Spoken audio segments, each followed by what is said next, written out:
umaga po sa ating lahat. Narito ang weather update para sa araw ng Biyernes, March 21, 2025.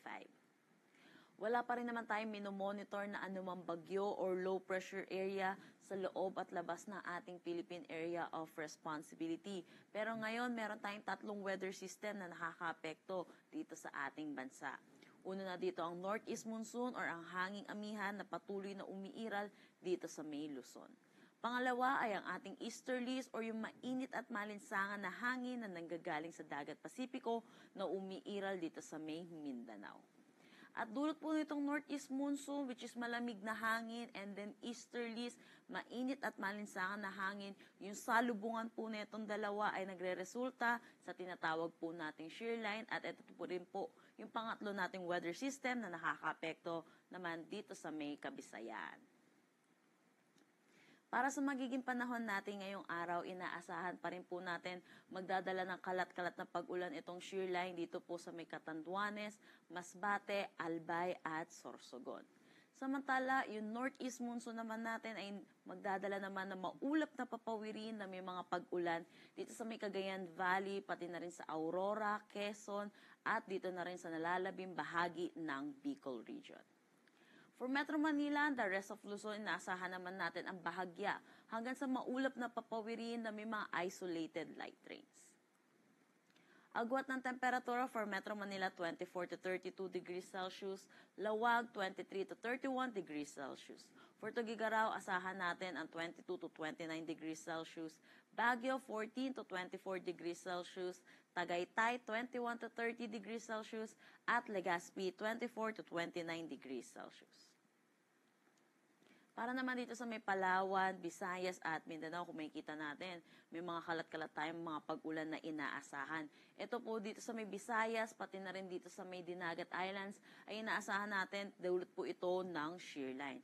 Samantala, para naman dito sa may Davao Region, Zamboanga Peninsula, Basilan, Sulu, Tawi-Tawi, Sarangani, pati na rin dito sa may Palawan, asahan din natin ang mga kalat-kalat na pag-ulan, dulot naman ito ng easterlies.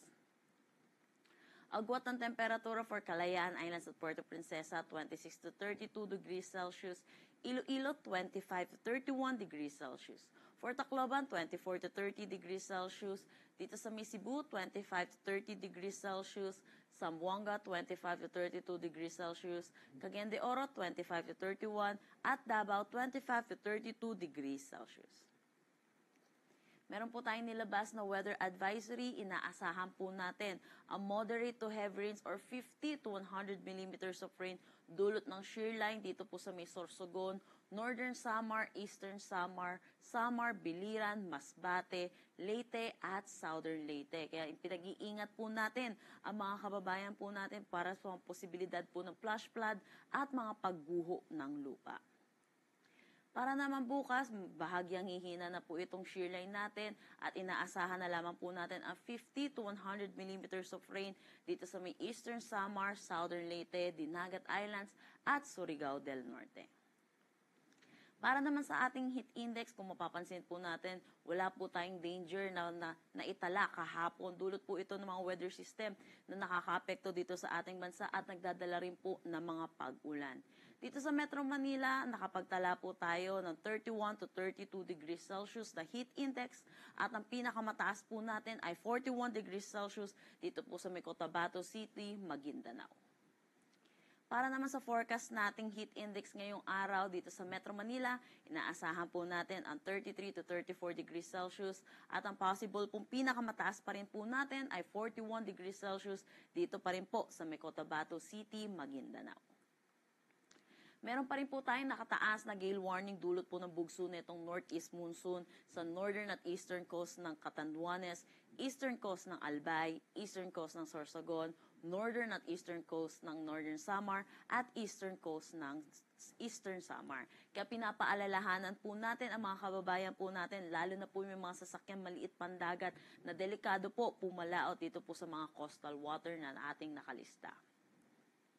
Ang sunrise po natin